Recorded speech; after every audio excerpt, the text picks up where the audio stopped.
Welcome to Bablu voice channel. प्यारे दोस्तों, मुझे बचपन से ही अंग्रेजी में फेल होने का शौक था, लिहाजा मैंने हर क्लास में अपने शौक का खास ख्याल रखा। वैसे तो मुझे अंग्रेजी कोई खास मुश्किल जबान नहीं लगती थी, बस जरा स्पेलिंग, ग्रामर और टेंस नहीं आते थे। मुझे याद है जो टीचर हमें क्लास में अंग्रेजी पढ़ाया करते थे वो भी काठे अंग्रेज ही थे। 2 साल तक CUP सब पढ़ाते रहे, मशीन को मशीन और नॉलेज को कनॉलेज कहते रहे। ऐसी तालीम के बाद मेरी अंग्रेजी में और भी निखार आ गया। कॉलेज में दाखिले के वक्त फार्म के पहले कॉलम में अपना नाम अंग्रेजी में लिखना था, लेकिन अंग्रेजी से नाबलद होने की वजह से मुझे ये नाम लिखने के लिए इस्लामाबाद का सफर करना पड़ा, क्योंकि फार्म पर लिखा हुआ था फिल इन कैपिटल। अंग्रेजी फिल्में देखते हुए भी मुझे कहानी तो समझ आ जाती थी, स्टोरी पले नहीं पड़ती थी। $6 million man, Knight Rider, CHiPs, Airwolf और कोजैक जैसी मशहूर जमाना फिल्में मैंने सिर्फ और सिर्फ अपनी जहानत से समझी और एंजॉय की।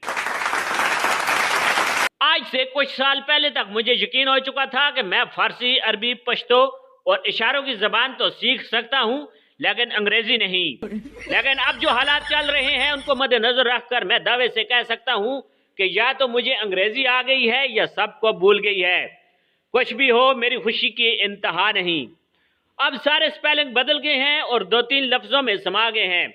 अब कमिंग लिखना हो तो सिर्फ CMG से काम चल जाता है। गर्लफ्रेंड GF हो गई है और फेसबुक FB बन गई है। अब कोई अंग्रेजी का लंबा लफ्ज लिखना हो तो उससे पहले के चंद अल्फाज लिखकर ही सारी बात कही जा सकती है। मैंने 3.5 साल की ट्यूशन व मशक्कत के बाद अनफॉर्चुनेटली के स्पेलिंग याद किए थे। आजकल सिर्फ अनफोर्ट से काम चल जाता है, यानी जहां से मुश्किल स्पेलिंग शुरू वहीं पे खत्म।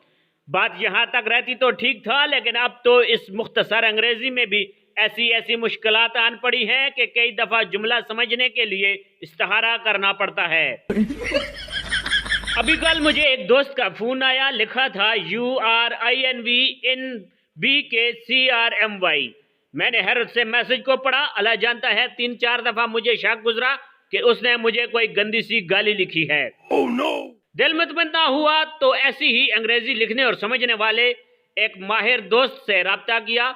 उस मर्द मुजाहिद ने 1 सेकंड में ट्रांसलेशन कर दी कि लिखा है you are invited in book ceremony. अंग्रेजी से निपटने का एक और अच्छा तरीका मेरे हमसाई शाकर साहब ने निकाला है। जहां जहां उन्हें अंग्रेजी नहीं आती वहां वो इत्मीनान से उर्दू डाल देते हैं।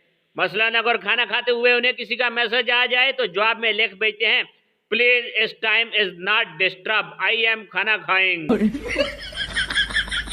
एक दफा मौसूफ को फेसबुक पर एक लड़की पसंद आ गई।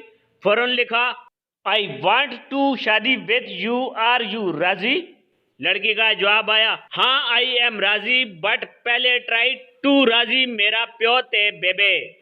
आजकल ये दोनों मियाँ बीवी हैं और अक्सर उसी अंग्रेजी में लड़ाई झगड़ा करते हैं।